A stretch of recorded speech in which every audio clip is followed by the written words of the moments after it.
Easy, how are we? Shawnee, I'm just back. Just back. What's that mean? Just back? Just back from Mozambique? Just back from hopefully not Dubai? Or no, start that again. I want to bring up the word all. Easy, how are we? Shawnee, I'm back. You're back. Okay, Arnie. Back from where? Back from the war, Sean. No, everyone was telling me how good my timing was coming home, but yeah, it's all escalating out there. But it is good to be back. And I went and punished myself out in Nice. Out in Nice at 10 Mile. Yeah, miserable.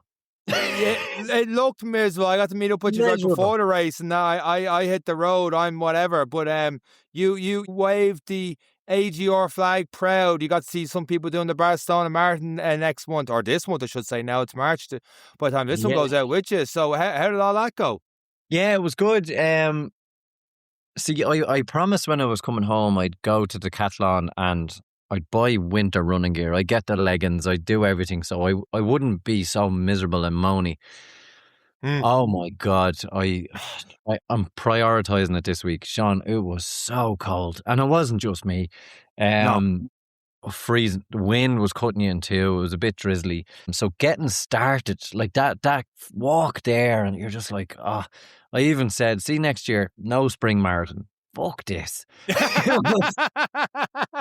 It's miserable. It is. It was miserable. It was tough to get started, but then you're grateful then for the cold and the little bit of wind when the race actually starts. And I think that makes a difference because your heart rate's a bit lower. But for me and you, running that ring road of Nice, we've done it so many times. Yeah. Like as soon as I turned the corner after the first loop, I'm heading out that road going, I paid for this and I hate this route. You know, like it's so open. The wind is in your face the whole way. And there's a lot of sneaky hills. And people are like, oh, there wasn't that many hills. There's a lot of long drags that you don't even think you're climbing. And it's such a little thing, like, but to your point last week when you talked about the night run, when you were saying everyone's in the path, you're like, I'm running the road. I've earned this. Like, you're still on the path. Am I right in saying that? Or did they close off half the road this year for that? You're on the path always for Ring Road? We will offer, look, it was all footpath, apart from the canal. But look, it is what it is. You know that going into it. So no, but I'm just talking a little thing with it. I didn't. You just signed up for a 10 mile. Yeah. So, I didn't. If you were looking to do any sort of a PB and you got caught behind a few people, you were in a world of hurt. You were forced to run on the road to overtake people because the footpath was probably in places one person wide. There was people who were like, what the hell is going on today? Pushing their kids out. And it's like thousands, 100 people sprinting past them and they're like trapped. You know, like it's running in the bicycle lane just to overtake people. And then towards the end of the race, we got stopped for 3 minutes during the race because a fire truck had to get through and it's active traffic. So it's you can't put that one on the race organizer, I suppose. You're going to know what a fire traffic, but fire truck. You can't put that, but if I was to give feedback, I don't know why it's on at 2:00 in the afternoon in what is a very busy town. Maybe you have more information on that one. I don't know for sure, but good people were talking about that in the gym with an ABC earlier in the week. The conclusion was just how busy and stuff Nice is in the mornings for different runs, for churches and all the rest that goes on, that it's probably the most quiet, because they also run the 5K and 10K at 2 p.m. on a Sunday in September later in the year. So I assume it's the quietest part of the day, but I could be wrong on that. Well, if you were to see the traffic and how annoyed people were, I will say that people were genuinely annoyed with us running because they were sitting there for ages. And it's not like it's a short race either. It's quite long. Now, I say it does definitely narrow down once the 10 milers get through because there's only so many people doing the half as well, you know, so it does quieten down. But it was a bit, would I don't know if I'd do it again for that reason. I think, you know, when you're going in there, like we were running 3 abreast and people, because we were just chatting, like, you know, wouldn't we weren't racing, we were out for a nice run and people were like, sorry, excuse me, would you mind if I can get by you there? I was like, oh, this has never happened in a race before. Like it was tight from the start. But look, they did the best what they can, and in terms of the medals and everything else, like the organisers did the best they can, and I'm sure when they go to council guards, they're like, no, this is how it is, and this is what you're gonna do, and I understand that, but it's like, and the ring road gives them such an out for that 10K. Do you know what I mean? It's like, oh, thank Yeah. God. It's a big path there. It is a big path, and you're well away from traffic. And I understand then in and around the town is messy, but it is a tricky one. And I'd say numbers wise, I don't think you can get much bigger because it is quite a tight race. It always sells out. So they Yeah. were, whatever it was today, barring those that didn't turn up, it was at capacity for that race. Yeah. So look, in terms of the organisers, I think they did everything they could do. The race route itself, but I've done it so many times, and it's a nice route, really open, really monotonous. But what I would say is good training run, because it's not nice, like that open stretch is not nice in the elements, and the wind picked up and you could feel it. Along the canal was beautiful though, those little sections do make the race. But yeah, it was good. It was enjoyable. I think a lot of people, you can't write what happens. A fire truck, an ambulance, traffic left and right. The guards were stopping people running so they could let traffic through, crossing junctions just after K Leisure there, the junction at K Leisure is it Little or Aldi? So that was an active junction that the race was crossing. It's like, how do you manage that? If you were going for a PB and you were under by 30 seconds and then the guard says stop, you're it's quite different, but it's a local race in support of a local club. I really get that. So, if you're going out to support, for us, and I do say this, we're using it as a long run. So to be around other people, we weren't in too much of it. If we slowed down, it was like, nah, grand, But if you were out there racing it and you were hoping for a PB and you got caught by one or two things, it would annoy you. It definitely would annoy you.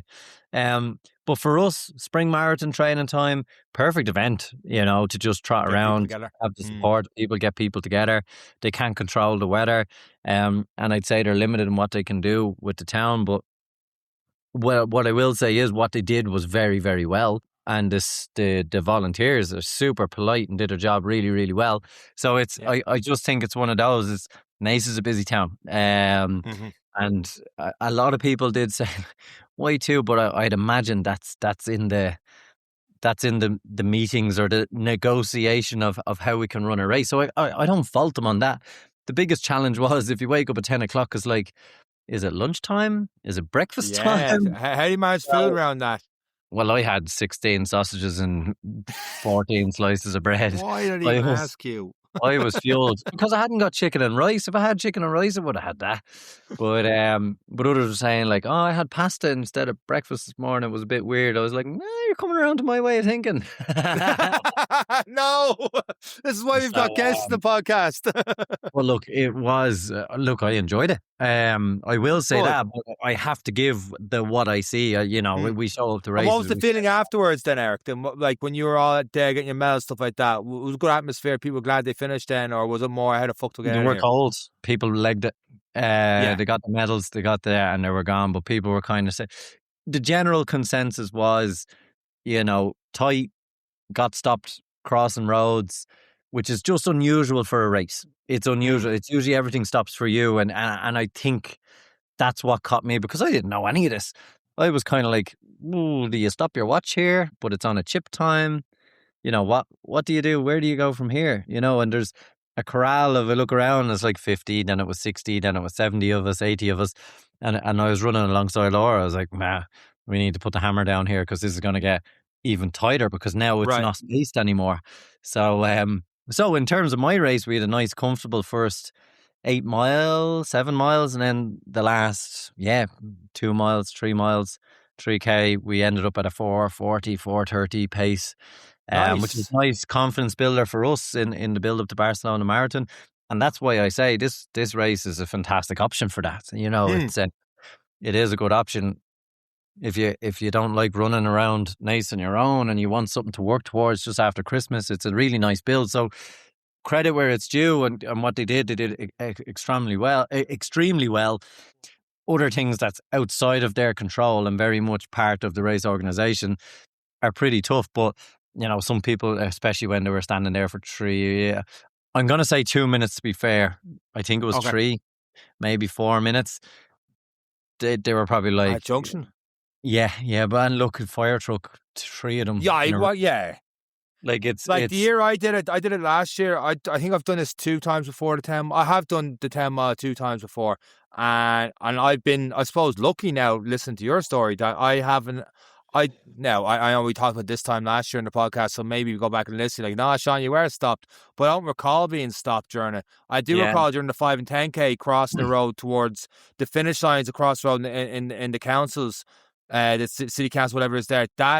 That crossover is a major road there. You would have passed that on during your route. Finished in that the would have stopped this time. Yeah, that one got up. The 5 and 10K finished across the road. So those races at 2 o'clock I know they do crossroads, and they do have Garrick patrol and stuff like that to monitor the traffic. So it's a case of it was pot luck whether you got caught or not. But like, and it wasn't in their control. It was just unfortunate, and you should have just ran faster, and it wouldn't have happened, and it'd be a different story.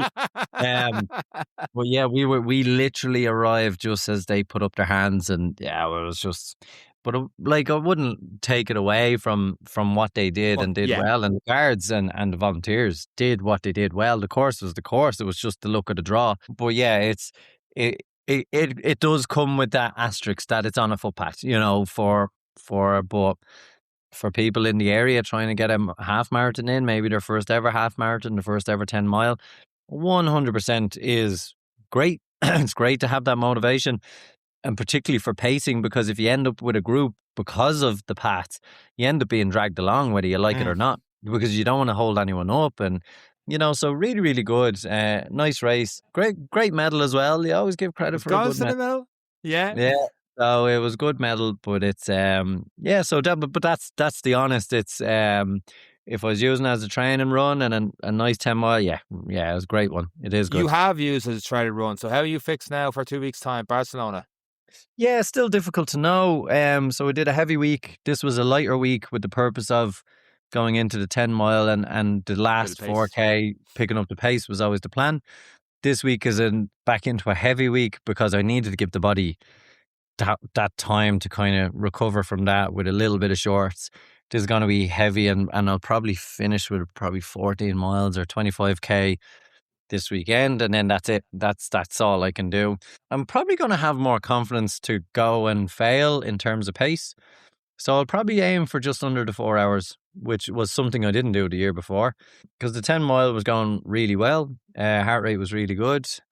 Body felt much better than it did the other week. I hadn't got the same aches and pains when we stepped over the mark, and then to finish strong and be comfortable was a nice indication of things are actually going okay. So we'll see. I'll aim for that, and if I miss, I miss. It won't be by too much, but I'll try and get around in under 4. Fair enough. I don't feel like complaining too much right now, because our guests of the podcast this week, we have 2 guests come up with the podcast, and one of them is doing events that last literally for days and days, and the 2 of them together are doing incredible things up in Ballymun AC, and this one is a hell of a list we got for this week.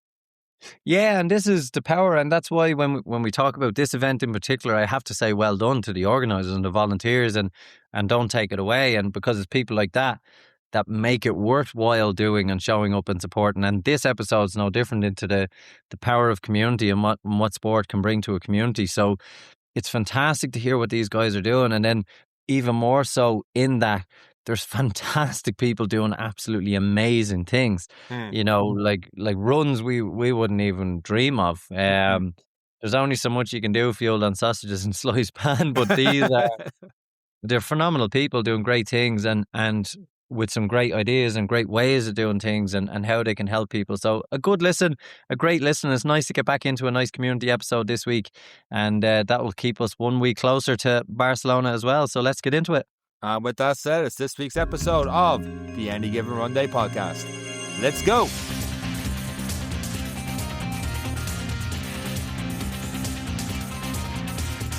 Our next two guests on the Any Given Run Day podcast this week. One is the chair of Ballymun AC and multiple sub-3-hour marathon runner, including in Dublin and Chicago, in Dean Hayden.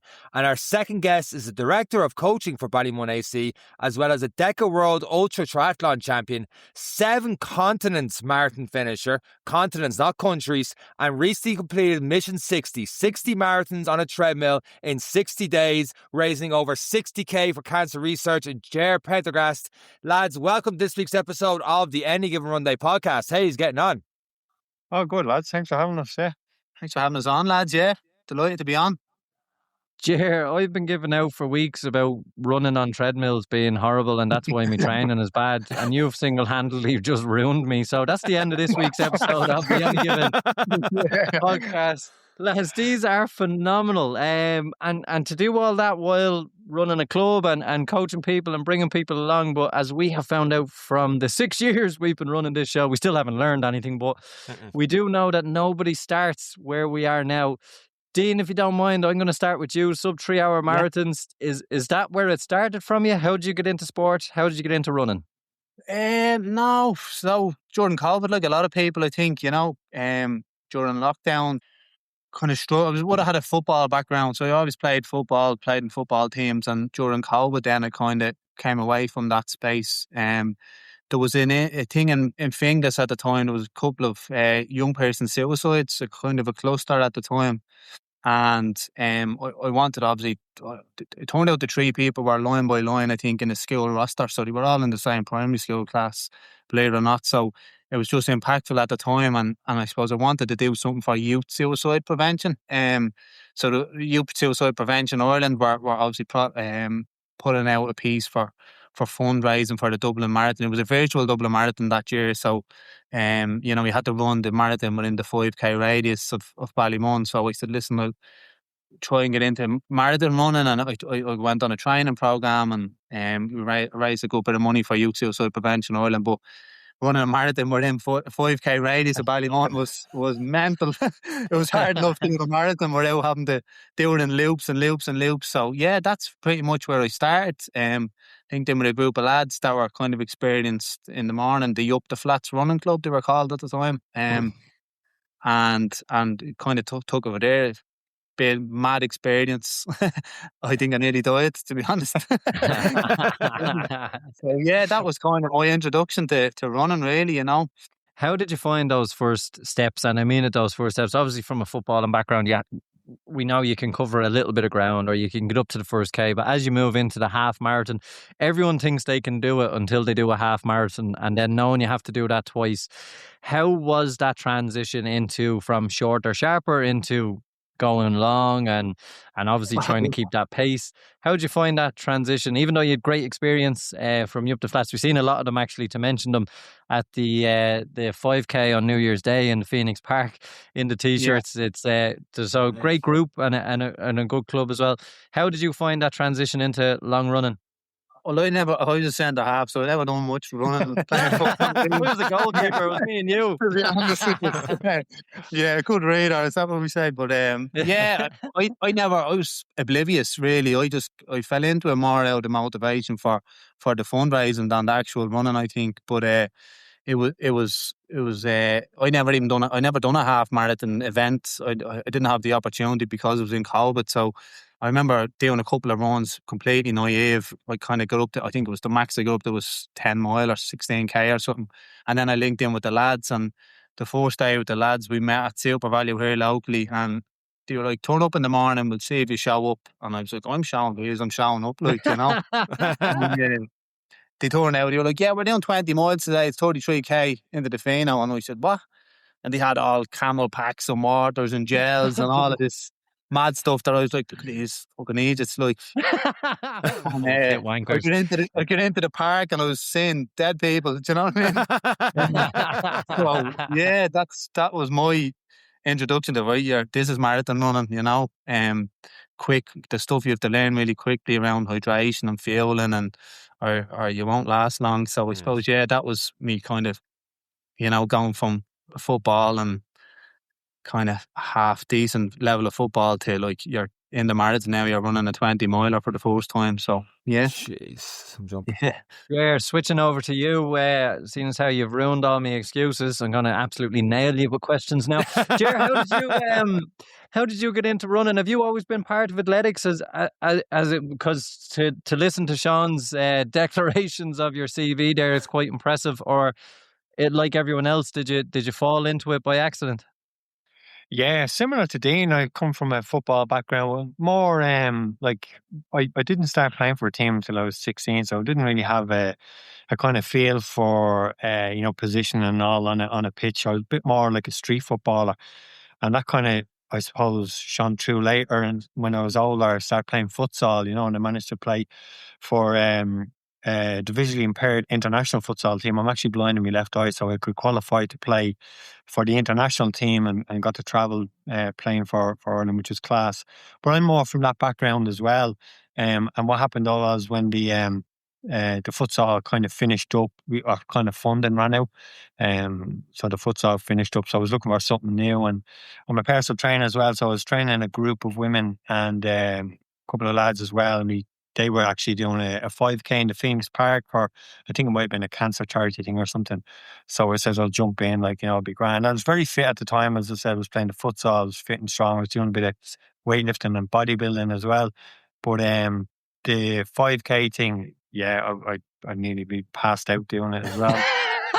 I was the middle of summer, the height of summer, and I rocked up with Under Armour stuff, legs and arms fully covered, cotton t-shirt, pair of Nike Air Max, running in welly. It was just But I loved it as well, all the same. That way. There's a picture of me crossing the line. It looks like I was dragged through a bush. I was just in bit. But I loved it as well, and I knew I wanted to do more of that, and very quickly kind of left all the weightlifting stuff and transitioned more into running. But I kind of found very quickly after that run, I found duathlon, because I like doing different sports. I found duathlon, and quickly after that I found triathlon. So I was more into triathlon initially than just running alone. But over the last few years then I kind of switched back towards running only really because of some of the events I've done. You mentioned some of them at the start there. They kind of made me train a lot more for running. But yeah, it never ran as a child. I suppose same as Dean and everyone else around Ballymun our age. There wasn't a club or anything like that specifically for running. I know Clonliffe are up the road there, but probably a bit too posh for us, isn't it? Yeah. The only time, yeah. We feed the stereotype. What? Yeah. Oh, the only time we're running, you know what I mean? But I think it was seen as more of an upper class sport, I think, in Ballymun athletics. No difference to the likes of rugby and swimming as well, but there was no access to running around the area. It was all soccer and GA.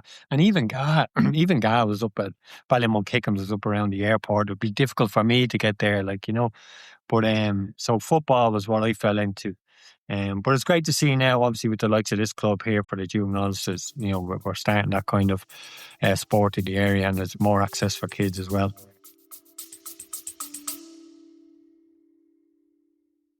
New year, new me. So I'm making new things happen right now. After my run, I must have an ultra pure Epsom salts bath, rich in pseudomagnesium, and feels great after a long session. Oh, but you need to run first. So I know you're going with that, Eric. And when my muscles ache, I haven't got time for a bath like you. So I'm having their ice cold menthol gel, instant cooling relief, and it helps me get ready for the next one.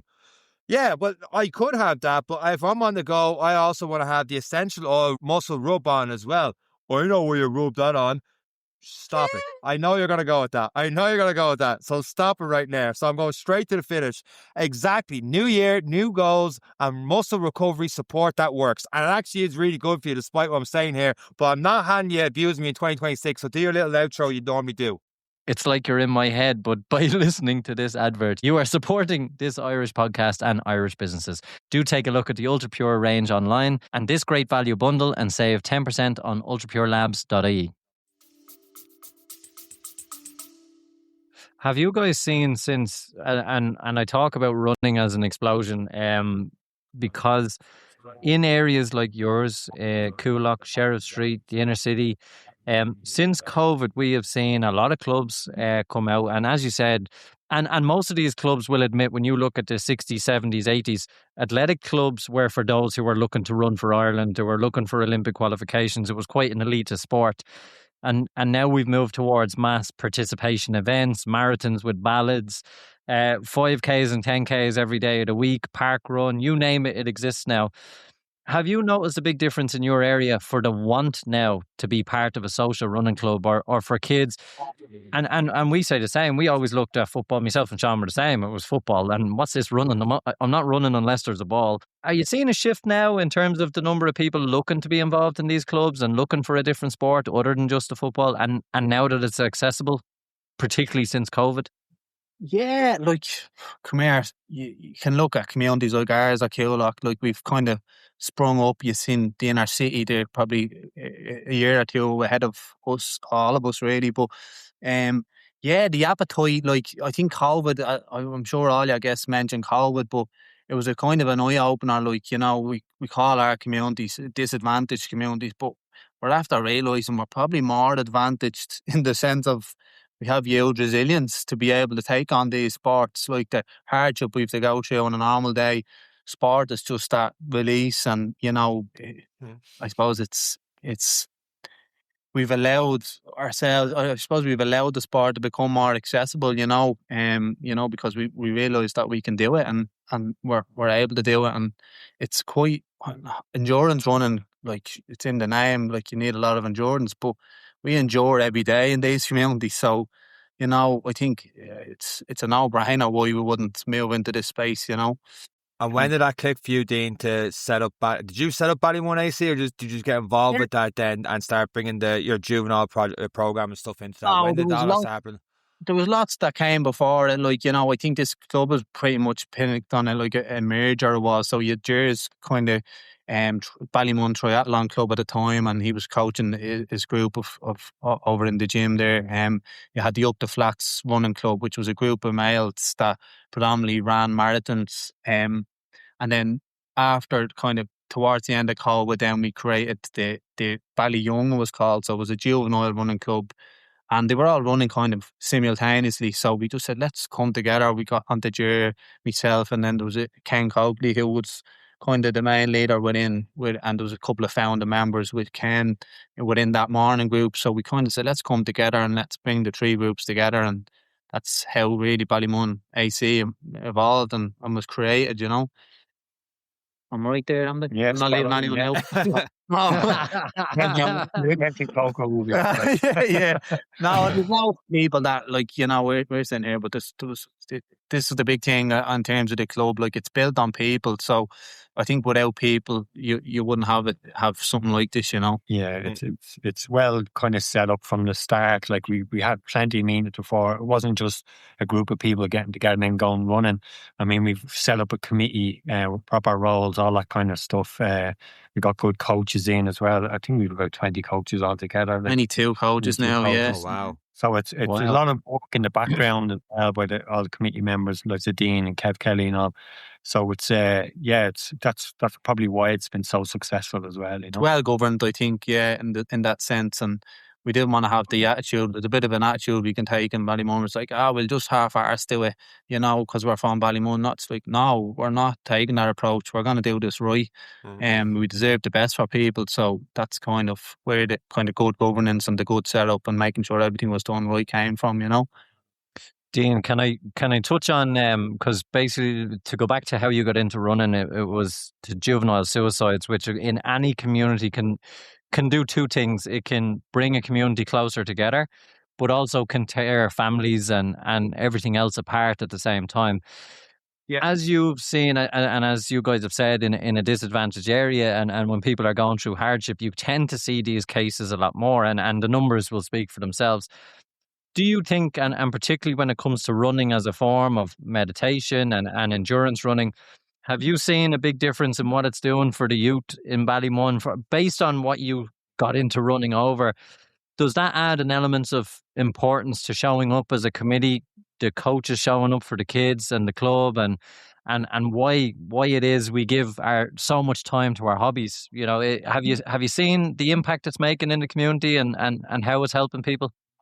Yeah, like absolutely. Like we're very unique in terms of the model that we have in the club for juveniles. So you would remember from growing up as a child in different sports, you'd always remember a situation where a manager, you'd be in a dressing room and the manager would always pass a kid. He'd never ask him for subs, or he'd have an awareness of what's going on in that child's background. Like, and we kind of recognised that early on. Like, there's a big financial barrier to a lot of young people engaging in sport. What sport does for people in terms of like we just adopting it and introducing a philosophy at the minute where it's human before athletes. So we're trying to make good people at the end of the day. Forget about the athletics and the running. It's like we're trying to support people to be better people at the end of the day. So um, how that translates for a child, really, like the soft skills they learn, trying to like the coping skills, the building the resilience, the communication, how to operate within a team, like all of those sort of skills that you learn that you can carry with you into your life. It's bigger than just running on athletics for young people and the skills they learn. Us and our model, we've kind of really focused. So it was an idea that came from one of our early committee members, and he'd be very business minded, Jason Thompson. Yeah. And he came up with the idea, it's like, the normal sports model of kids always propping up first teams and adults. How do we flip that model on its head and we get our adults to prop up our children and our juveniles? So we come up with a quick model of integrating a child's membership into an adult's membership. So for every adult that joins the club, they sponsor a child to run for free. So our children will never face a financial barrier from AI, affiliation, insurance, competition fees, and club gear. We'll never have asked a parent for anything, and that's kind of one of our huge values. But like once we remove the barrier, we know the impact that sport then can have for that child. Absolutely brilliant. And how long have you brought in that model now? And is that something you're seeing going in other kind of clubs in the area, or is that something you want to bring out to others, or how's that working? Yeah, and that was a big thing for the motivator for the podcast. We'd love to see a similar model rolled out across the country. Like I'm not saying every club can govern in their own way with their own autonomy, but to even to dip the toe in the idea of like, let's try and remove some of the financial barriers. Like different clubs have different overheads and spends, and they're bigger clubs or different communities. But particularly for communities like ours, disadvantaged communities where, that is a genuine block. Like we suffer with a huge level of deprivation in Ballymun, like down to the point where we know from other sectors and other areas of our work, so we work in this field, but we'll be delivering food hampers and supporting families for like utility bills and stuff. Sport isn't even on the radar. Like it's survival for a lot of them. So we definitely we pride. This was brought in from kind of the first committee meeting day one, and it still stands. And it comes with its challenges. Like you always have to have the same amount of adult members as children, or kind of what are we going to do here? But we've been looking at like it's a huge amount on the children, but Gerald probably go into the impact the adults have as well. Like without our adults, we wouldn't have children. So And Jared, see, there's like different programs. Like you talked earlier about like a part of this came from like a marathon group coming in, but like you have Fit for Life adult programs there and different things like that to suppose bring in adults of all different fitness levels. So you do have that one-to-one from adult to child and have a child come in and be free access to Ballymun AC. Yeah, like in terms of, you don't see it, it's not out there, like, but it's probably just clubs aren't aware. Like, it's like, all the clubs popping up now are all new clubs and new to running. So they're probably just following the model of, the GAA clubs and the soccer clubs where you pay your subs, the hit pays your subs. So it's probably just not even in their thinking at all, like you're not aware of it. So I think it's brilliant. Like the lads are youth workers. You can probably tell from listening to him. They're very passionate about youth work. No, it's brilliant as well. Like, and they brought that from the get go. Like, and that obviously they came up with that model. So I just think we're probably very lucky that we have people like that thinking that way, and it would be nice to see others, do that. But it's just probably not in their thinking, because they're following other models like soccer, GA, etc. Like, so it would be nice to go. But we do have, as you mentioned there, the Fit for Life. We have some good runners like Dean, sub-3 runners as well. So we've a mixed bag of people here. But the people we do have, that like really supportive and helpful when it comes to supporting that kind of model and supporting our juniors. Like they love it, like just like we do. And they're proud to be part of it, like as well, you know. For kids to stick with running, more of a curiosity thing on that, man. And like we all talk, we grew up with football, and every week, you know, sometimes it's hard to get people to go training unless there was a match day. And I know my own football team growing up was, if you didn't go training, you didn't play. And our manager was strict on that. No matter how good, bad, or indifferent you were, if you didn't go, you didn't play. And as the adults, Sean obviously, was you were. because he was useless. He used to burst tires and everything. I played every week. Didn't make training, did you not? Okay. But for adults, obviously, you have different 5Ks, 10Ks, Martin goals. We talked about Dean going to Chicago and all the rest, going for sub 3 hour goals.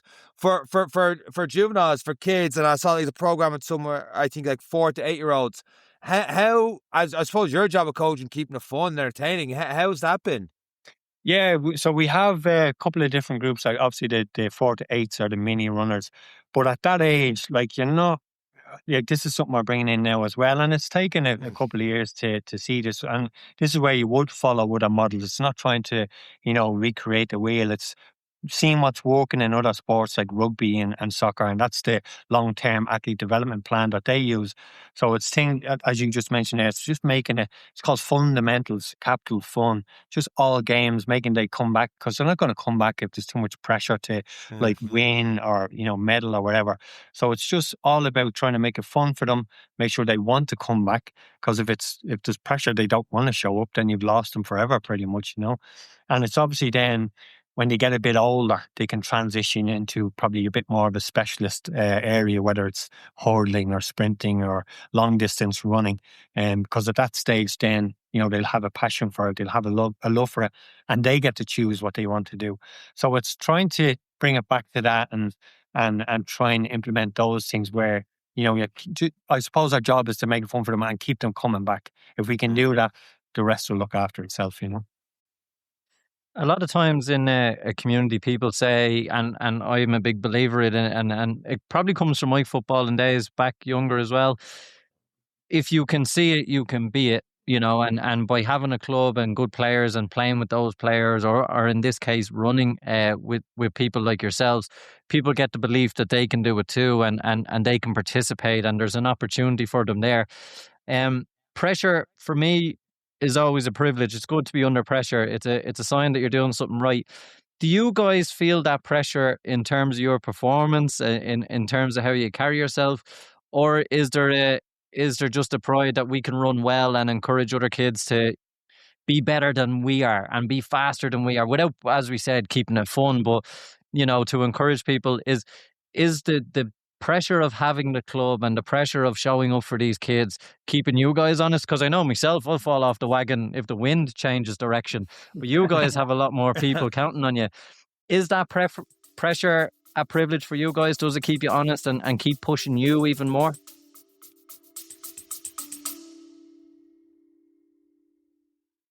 Hydration is key to fueling endurance performance. Perform Nutrition's Electrolytes Plus sachets have been specifically designed to fill the need for advanced hydration for athletes.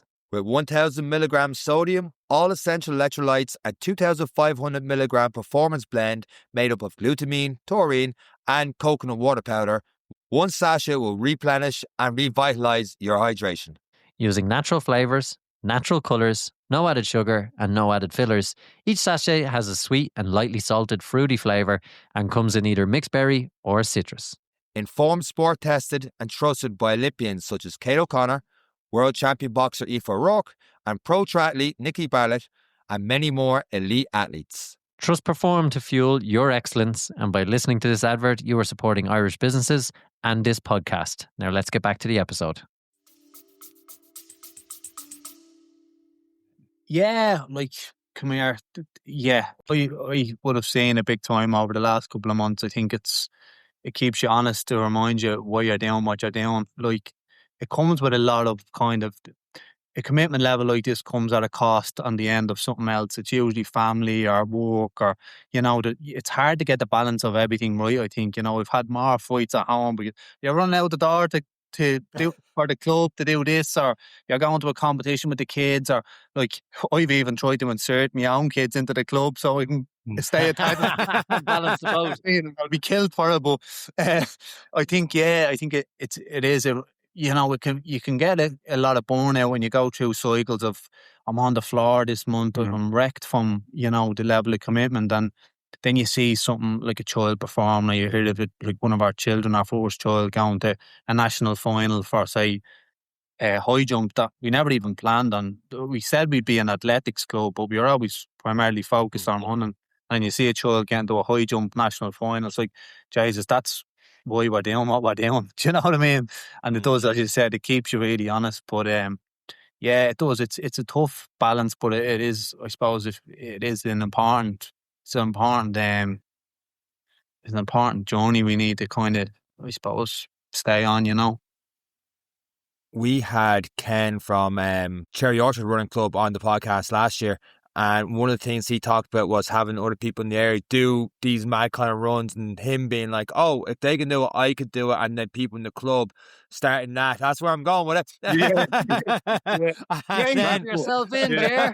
I'm going to even wing another way. Today, even, I was talking about this mad race that I would love to somehow do that I'd never do to someone at work. 7 continents, and this is the one in 7 days, Ger, you did. How did this all come about? Just selfishly want to know about this one.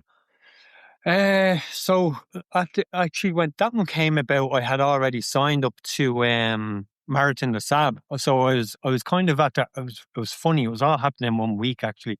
So on the Thursday, actually, even before that, the day before that, I think I had something happened in work where I got a different, basically got a promotion in work, so I had to cancel an event that I booked in September, which would have been 30 Ironmans in 30 days, and it was in Italy. So I pulled the plug on that one, and obviously then I needed something to do, and I've always been involved in Marathon des Sables, and just like, the universe provides, an email popped up the very same day for Marathon des Sables, so bang, and I applied for that. That was on the Thursday, I think. And then on the Saturday, I got a call from a friend of a friend who's actually organising the 7 continents race, and asked me would I get involved. And but the biggest barrier for me was the financial side of it. It's a big financial struggle to go there. Like, that's the biggest barrier. But I just, like, again, it's like that, it's like divine timing almost. I just felt, it's like a bucket list job. I always want to do this one as well, but as I said, the money. So can I somehow raise the money? So I went upstairs. The boss was still in bed at that stage, so I was brought her up a cup of tea and tried to butter her up. Don't worry, I've done all the washing. I'm taking notes. I'm taking notes how this works, Ger. How do I get this? Love? Don't worry, you stay in The bed. gap was spotless. And so I was saying to her, I'll do this and I'll do that, try to get the few quid up. And it was possible, still a big commitment.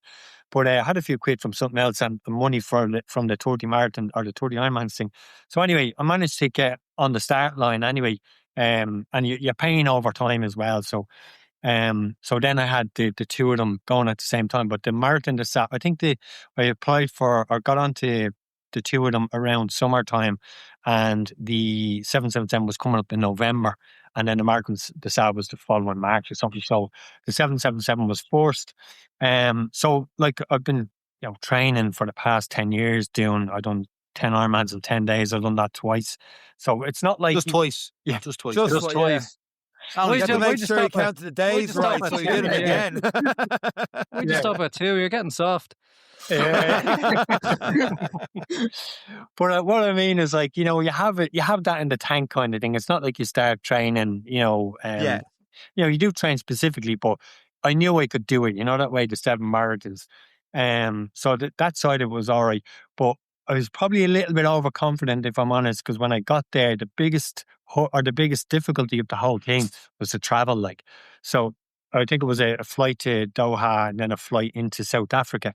So it starts first day starts in Antarctica. Closest point to that is South Africa.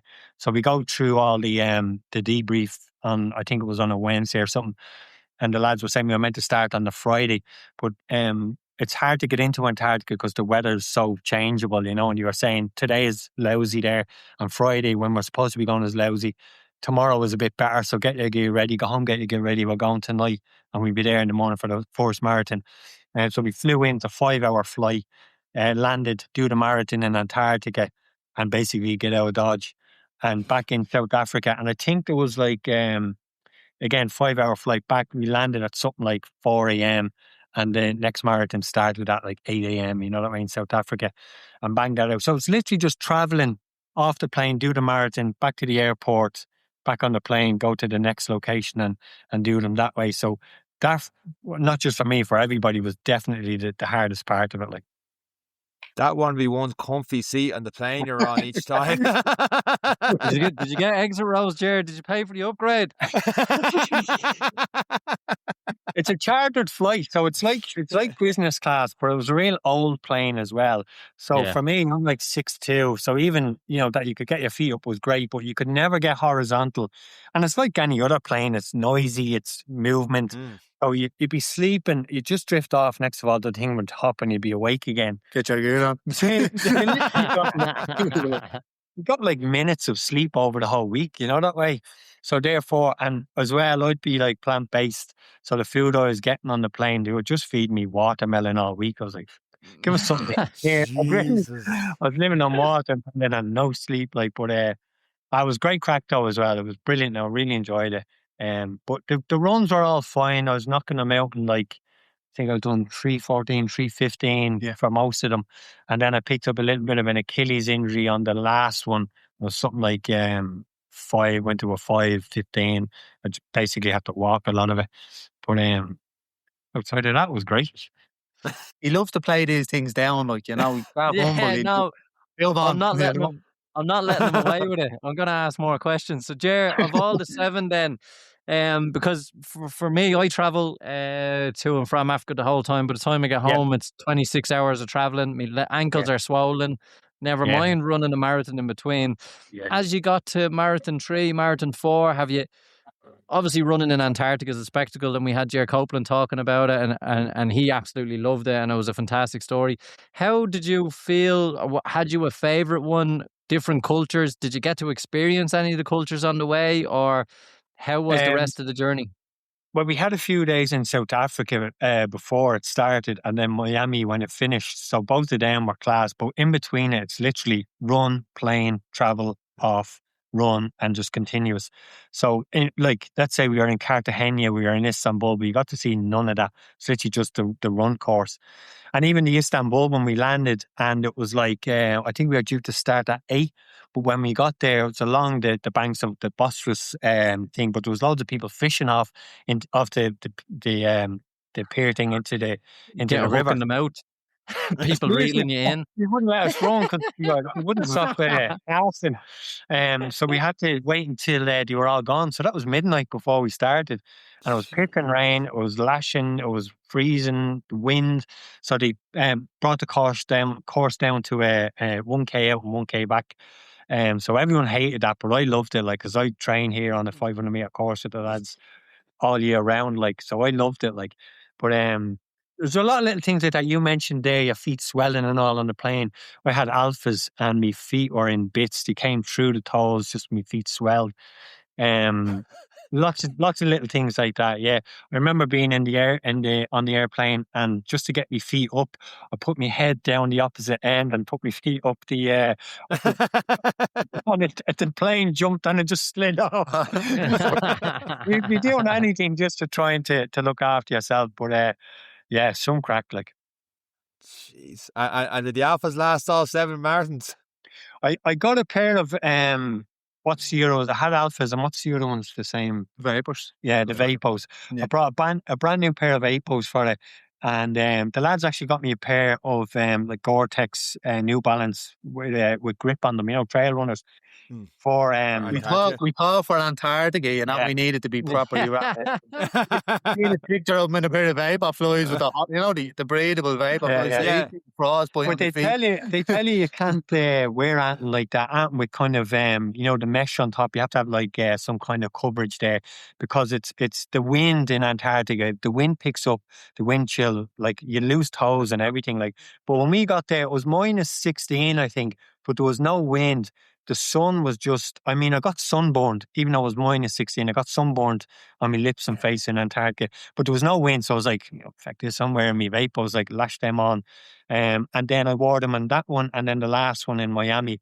And I loved them. They had the club colours. They were white, black, and yellow. Like, and then I had, after to I make you had, go faster. yeah. But when I had a shower, there was outdoor showers in Miami. Had an outdoor shower over there. Didn't I leave them there? I was fuming. But then there's some homeless dude going around Miami with a pair of brand new vapors on.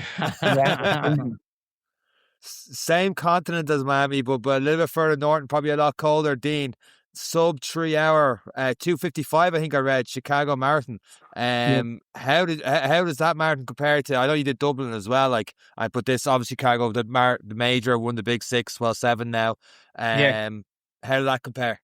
Yeah, it's majors are different animals, you know. They're like there's parts it doesn't really matter what part of the course you're on Chicago, you literally can't hear yourself think, like in terms of the volume of the crowd, and it can kind of give you a bit of a wobble, especially when you're like 20 miles in and you're starting to kind of feel it a bit, and you can't even, you get a bit kind of disorientated with the noise, and the spectators and the supporters are a different level, like over in the likes of the Chicago and the majors, like it's just a different level altogether.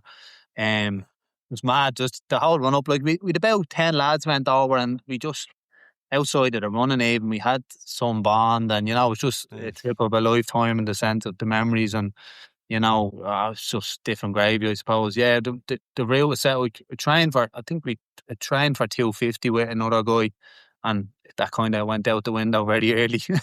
I think it's difficult with Chicago because you don't have early on, you don't have the GPS with the high skyscrapers. So wow.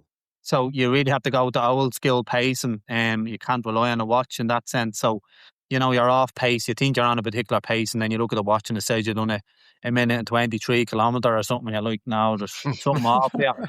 The Strava tax or whatever. Yeah. So yeah, the first 6K we didn't know where we are, whether we were too fast or too slow, and it's just learning. I'd be telling people that anyone that's going to Chicago now, it's like learn your splits based off a stopwatch, like old school, because your watch probably will bail on you. Jeez, that's mad. I've heard the problems around Ireland, obviously, middle of nowhere and all the rest, but never because the buildings are too tall. But I didn't get in this year, so hopefully next year if I get back in, I'll remember that tip. Yeah, it's different level, like the expo, and it's like the expo is like a city, like like some crack we mad just randomly seeing Jamie Carragher at the expo, and madness, just everything that mad that could happen happened. You know what I mean? So. And it was great. We had a friend that moved to Chicago a couple of years ago. He's like an indoor footballer or something. So we met him and stuff. So he was our tour guide for the time we're over. It was great trip, But, give you the bug to start ticking them off now. Yeah, and no, like I always said it. I won't do the whole paying mad money to get into a major. I'll only go if I qualify on time. I think that's kind of gives you a bit more of a competitive incentive. I think I'll only do a major if I time qualify. I don't think I'll pay thousands to get into them. Very fair. Yeah. Ger, when we look at again, and we're touching on doing fantastic things, and again, I'm touching on how you've ruined my excuses for training in Africa. You sound, and again, you're very modest. 10 Ironmans, 10 days, twice. So we know you have a lot of spare time, let's say. We won't call you crazy. We'll just say you have a lot of spare time. Looking towards 60 marathons in 60 days. What was there nothing on the telly where what drove you? What drove you to this kind of craziness, and what spurred this idea on? There was a few different things, and it all kind of came together. So you apply for it. It's a Guinness World Record as well. So I applied for it the year before, and I'd fit it in if I could somewhere. I didn't put a date on it. And I finished up in, I have a gym out here in Ballymun. I had a gym for 21 years. So I finished up there in September. So I had all that time then. And I kind of wanted to, start doing different things professionally in terms of business and stuff like that. And so as part of that, it was my new kind of venture it's called Gym Live, and as part of that, it's kind of doing stuff around resilience. I have another thing called Resilience by Choice, and the podcast is part of that. So lots of different things were happening, and as part of those, and to try and kick that off, I decided to do the world record then, and everything just lined up in terms of the date. So I think it was November 1st. So every marathon would be, let's say, day 20 would be the 20th of November and so on. So the timing was perfect. My calendar had freed up. I was trying to raise this profile on social media, all that kind of stuff. And I just honestly just loved doing these kind of challenges as well. You mentioned the 10 Ironmans in 10 days. I done the first one of those. It's like an Ironman, like 3.8K swim, 180K bike, 42K run every day for 10 consecutive days. And there's another version of that where you take the same distance, but you do all the swims straight onto the bike and then straight onto the run. So it's like 38K swim, 1,800K on the bike, and a 420K run. So I boxed them off in You terms. can see a mental health illness here, can't you? Like, Yeah, Tell you, extend your youth working, Dean. Jesus H. Netflix is only €17 a month. Ger. Yeah. How does that even break down, that 38K swim, like over what, 3.25 days, third days, and then 3.25 for the next bike? How does that even work? Oh no, it's like one go, one shot. Everything is like, it's a start line and a finish line. So straight. So they do it in a pool because if you've done it outdoors, it takes Dead. something 24 It is hours, right? dangerous. So it's Yeah, too yeah, dangerous. So they do it in a pool. So I had it done in something like 12 hours, straight out of the pool onto the bike and off you go, kind of thing. Finish the bike, off the bike, shoes on, 420K. Now, obviously, you're going to sleep, unless you can stay awake for 10 days. It took me 9.5 days. But like, if you can sleep, for an hour, or I think the longest I the slept was Sean probably. catch up fluid. I would look at down 1,800 kilometers and then 420 run after the 1,800 kilometers for the after doing 12 hours in the pool and somehow not dying. Yeah. I mean, you're not sprinting it. Do you know what I mean? It's nice and handy. Not sprinting. Yeah. It's Doesn't handy matter. on a fucking bike. An electrical bike or a car, I mean. Ger, I'm going to be honest. I wouldn't have the energy to watch you for 9.5 days. Never mind, do it.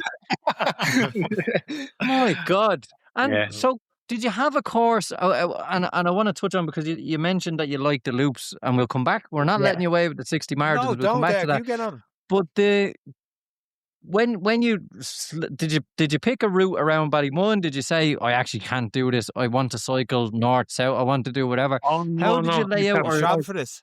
No, You the had to proper travel for races. this. It's a proper race. It's called Deca UK. It's an actual race. And do you know Jerry Duffy? Do you know Jerry Duffy?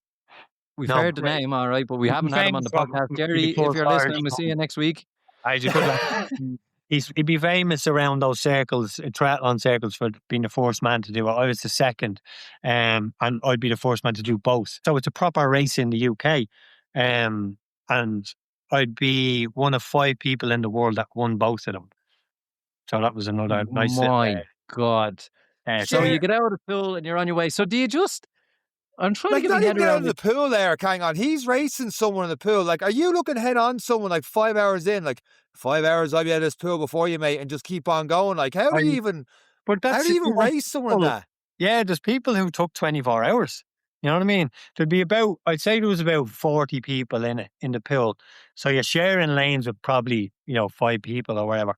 So yeah, you're just lapping them and all, and it gets a little bit, get out of my fucking way kind of thing. Yeah, some crack. It was good. So when you come off the bike, because Sean's seen me doing an Ironman, and that turned him off ever doing one because it was horrific. But when you go to sleep off the bike, you're just obviously in your lycra. Do you have anything, saddlebags, food? How do you fuel? Is it self-sustaining? Do you have a crew with you? What happens? No, you can go light on the bike because it's like, and that one in particular was like an 8 mile loop, and there's back at headquarters. Then there'd be like gazebos and stuff like that. So you can do, as many of them as you want, get off and have some hot food, go again.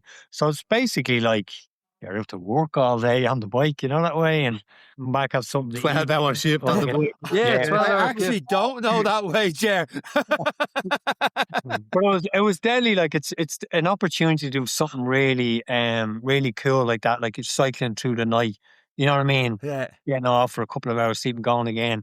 I know it is difficult, of course, but it's very lucky to be and privileged to be able to get an opportunity to do it. That way. I suppose when it gets difficult, that's what you're telling yourself as well. That is, I don't even know where to go from here, because we haven't even touched on the running part.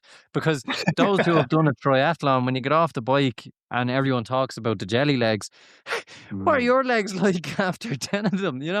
How do you get motivated for 400 plus kilometers? The legs are all right. It's more the undercarriage. The undercarriage. Oh my God. Well, how do you adjust it, I suppose, for the run after? Yeah, actually dying to get off the bike and wishing you could get off and run, yeah. And selling the bike afterwards. On the bike, I think the bike is obviously the longest part of it. I think I spent nearly 5 days on the bike, that way. And you're getting off probably, let's say, 5 times for probably an hour or 2 hours at a time, kind of thing. Because it was a race, and you can see how other competitors are doing every time you come in for a lap, probably, can you? Are you afraid to sleep? Are you afraid to get a bit of hunger because you want to stay ahead? How do you manage that? And the pink elephants and everything you're probably seeing during the night. Yeah. No, there's definitely an element of that. It's competitive, and obviously the people who can, I suppose, keep moving when they're eating, sleep the least are going to do better. But of course, on the flip side, if you're physically not able to do that and you're pushing yourself beyond what you're capable of, you'll be in trouble as well. So it's trying to find your limits and not overdo it as well. So, I mean, there was a point, I think the longest I slept was a 3-hour shot. I think it might have been 3.5 hours. And it was because I mean, at the start of that race, I was only sleeping for half an hour one night. 3 days later, I allowed myself an hour, and then, later into it, I needed 3.5 hours, that way. So it's trying to manage it all, and like you'll never know before you start. It's kind of feeling your way into it, that way. But it's trying to do that as well, and not, put yourself in a position where you can't recover from doing too much. Do you know what I mean? Yeah, how did the run go? I have to imagine the organising this didn't want you running too far, because sleep delirious and all the rest that may come into at this stage. Like I say, the longest step is 3.5 hours. If I did one night like that, I'm going straight for the coffee for half the day until then. So, like, how did the run work? Yeah, so it was like a mile loop. So everything was all in one. It's like a little village, right? So headquarters, like a little village, and you have gazebos there, food there, and then you'd have your own personal kind of set up there. I brought a gazebo for this one, and a tent. But so that's the headquarters. You'd go, let's say, out to the swim was in a pool, and then you actually had to drive back. So it was a short drive back, and then you straight onto your bike and go. But from there, it's like out and back as many times as you want. And then when you finish the bike, park your bike in headquarters, and the run is just off. It's like a caravan park, actually. Sorry, and then the mile one is around the outskirts of the caravan park.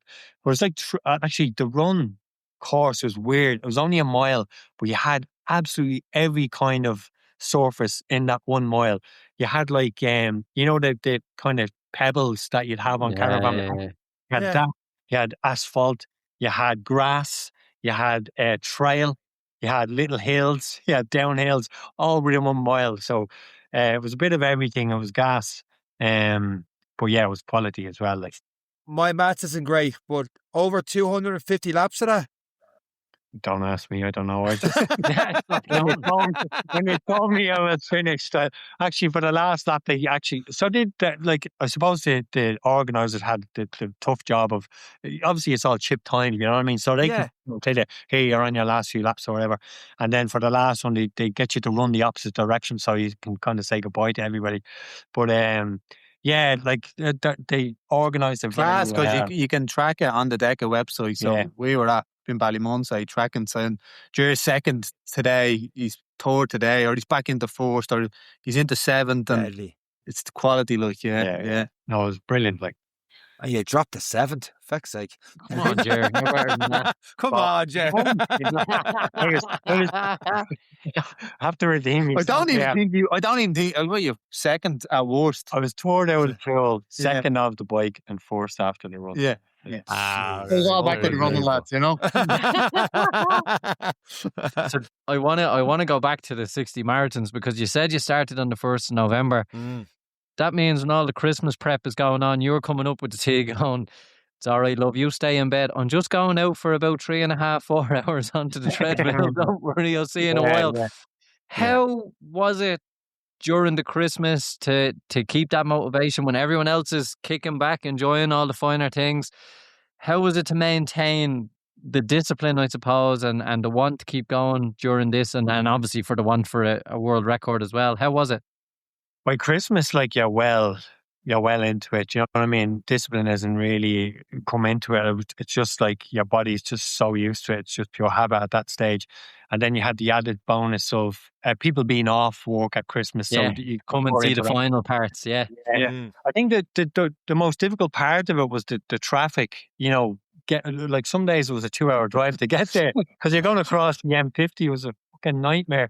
Yeah, that's the first thing you've said in the podcast that everyone went, I can relate to that, man. Yeah. On a good day, it was an hour getting over. So anywhere in between an hour and 2 hours. But then by Christmas, that was all gone, and you're bombing over in half an hour. It was brilliant. So that was my Christmas present: an easy drive over, hang out a marathon, and an easy drive back. Like, it was really enjoyed that Christmas period, the week before, and that kind of, or the few days before, and then the week, between Christmas and New Year's, and then New Year's as well. So it was easy, but at that stage, that way. And you had the treadmill set up in the gym, and some days you had people kind of running the stuff along beside you, I suppose, for extra motivation to keep going. Yeah. We had 3 treadmills going. The likes of Dino and Ken and loads of the club members came over, took shots on the treadmill. Some of the days were extra special. Like, I think it was we had a club day on a Saturday, I think, before Christmas, and then Christmas Day itself was loads of people in and out as well. And then the final day was just an absolute spectacle, wasn't it? It was unbelievable. I was only talking about this earlier with my wife and the secretary. We're planning something about tomorrow, and I was saying, like, I actually cried while watching that, just watching it, like, because it was a different level of all the stuff I mentioned earlier, the 777 marathon, the Marathon des Sables, I went over the finish line on my own. I just finished. I was like, see you later, kind of thing. But all of them, and that last day was like the best finish line I've ever had. There was obviously no finish line, but the place was packed to the rafters. DJs. We had a bagpipe player come in and play something that was just unbelievable. Like, and all the club, all your family and friends, they all made it over. Whereas, like I mentioned, the Marathon des Sables there, it's in the middle of the Sahara. There's nobody there. Like, so it's just the best finishing day to anything I've ever done by a mile.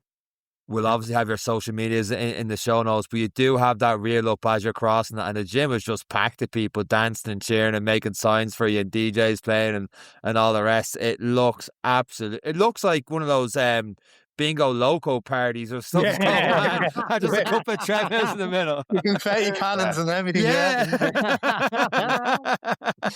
No, I have to mention that the lads, I'm actually working with them now. 2 lads, James and Darren, they hosted me for the whole month. The 2 lads and Chrissy as well is there.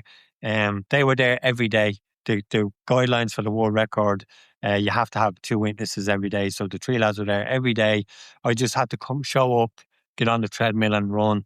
They done all the cameras, all the social media, all the witness statements. There's a lot in that, the admin side of it as well. They done all of that, and I just had to show up, do the run. So big shout out to them, because it was easy with that. Like, if they went there, I'd be doing all that myself, and it'd be like, I think for me, especially at an admin, I'd be like, fuck this, I'm not doing it anymore. I'll just do the runs. And He's torn into ChatGPT. Investigate. That year or the Full long conversations with ChatGPT. It's absolutely amazing and a phenomenal achievement. And it is a world record, Ger? Yeah. For sure it is. We've sent off some of the stuff. That's, again, another big thing is getting all that data, because every second of it had to be recorded, and uploading that data is a big job. So that's still in process. So it'll take a couple of weeks after that, but it's an official Guinness World Record, yeah. To apply for this, Ger, just so did you apply to 60 marathons, 60 days, or like, I've got this idea, and what was our previous record, 59 days? How does that part work? Yeah, that one in particular was a previous record of 59 days. Yeah. So that's what I mean. Even the 60 days, everything just lined up perfectly, that way with the dates. But yeah, you can set records and you'll apply to set records, but this one was an existing record that we broke. Yeah. Well, Ger, you're a ChatGPT whiz now. I believe you're bringing out a book. Did you write it, or did that write it? No, I wrote this book. Honestly, it took 7 years to write this book. So I done that. It's about that decade, in 2017, or at least it started out as kind of notes from myself when I was over there. And I picked this up off Jerry Duffy, who I mentioned earlier. I remember he wrote a book about it as well. But after talking with him, he was saying he'd done a lot. He used like a dictaphone to, record a lot of his thoughts while he was in there. So he'd have them when he came home. So I thought it was a good idea, and I started taking notes. And then when I came home, then I started writing them down, putting them on a document on the computer. And it just grew into a bit of a monster. And I met a guy then at an event I was doing out here in Ballymun. He was a book editor, and we started working together, and all of a sudden it turned into a memoir. So, as part of that, to give it context, what I was writing about, I had to write about where I came from. Obviously, growing up in Ballymun, losing sight in my left eye, which I struggled with a lot of self-confidence and low self-esteem as a teenager, all that kind of stuff. And finding futsal, finding, triathlon, and using that as a tool to, improve confidence, things like that. And then the meat of it then is about that 10 Ironmans of 10 days race called Deca UK. And it's a book. Actually, as part of it as well, I used triathlon at this stage in my life to help me deal with the grief of losing my brother-in-law through suicide, So that was a big part of it. And the book was named "Gotta Keep It Moving." It was the name of my brother-in-law Mick. It was the name of his favorite song by Bugsy Malone.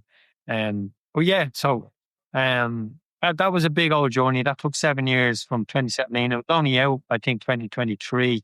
Lot of effort, lot of imposter syndrome, feeling with a lot of that kind of stuff whilst writing the book.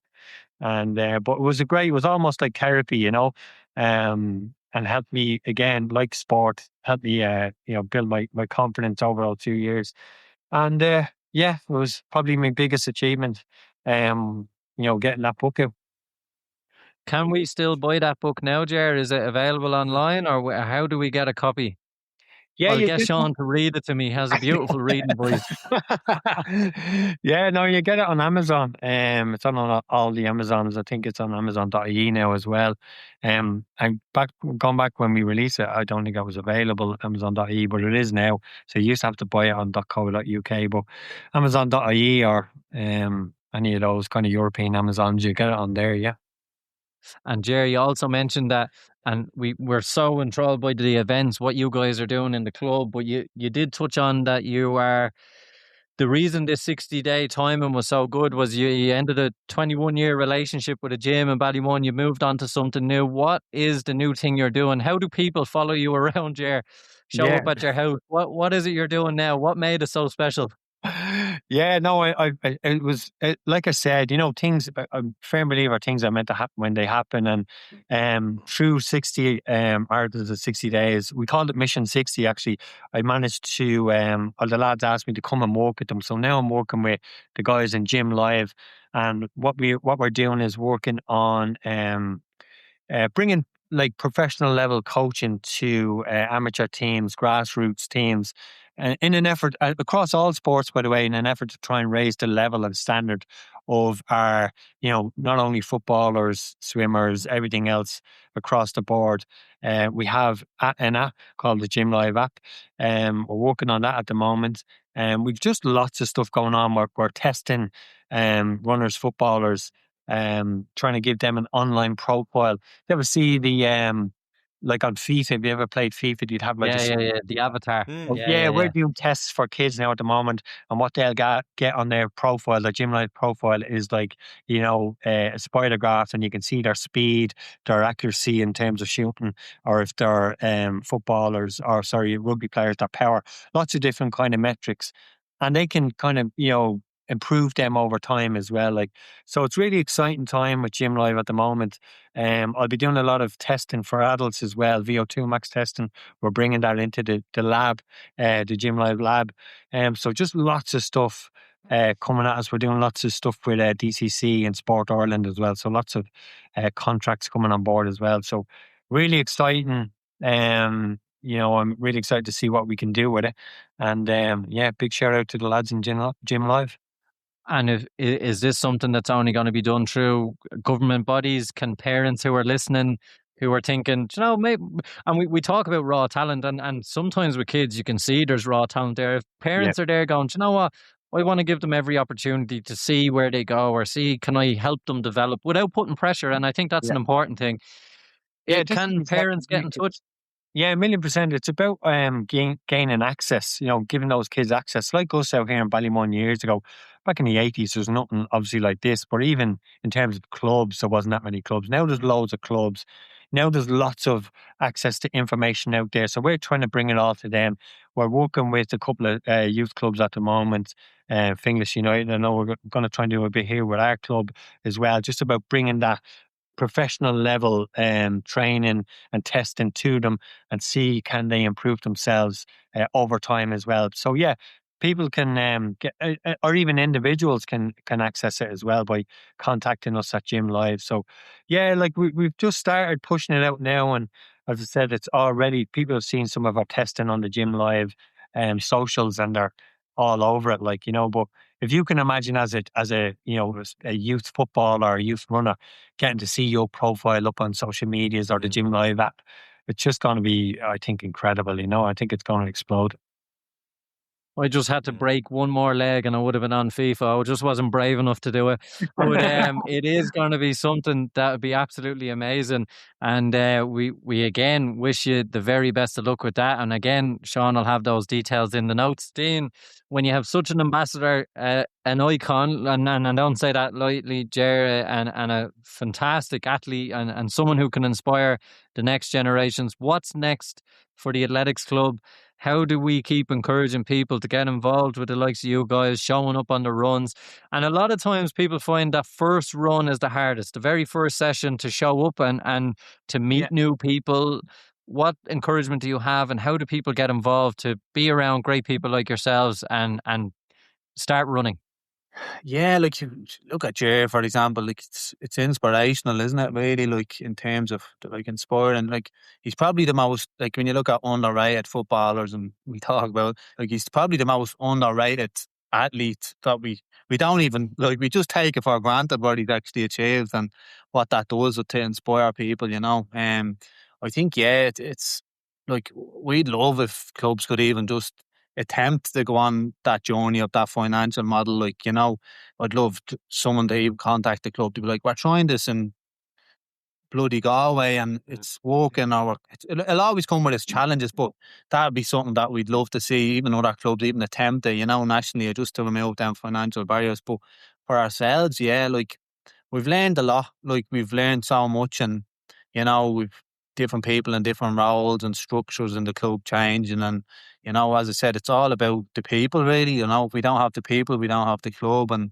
people willing to give that time and the right people. We've landed on the coaches and the committee being the right people. It's been a blessing in that sense, so but it's very much just an open door. We have, we always go through this conflict in the club, don't we? Like, what are we? What's our identity? Are we this community-based social club, or are we an athletics club? Like, we would see our kids as competitive athletics club, and then our adults are probably a little bit different. It's more kind of road running and more socially focused. The majority of adult runners are in that space, so we always have this passion or conflicts all the time. Like, what are we like? I think once we're inclusive and accessible to everybody, there'll be a pathway for everyone, regardless. So whether you're, getting off the couch to do our Fit for Life program you never ran before, right up to sub-3 marathon running, and really tailored kind of training plans for marathon, or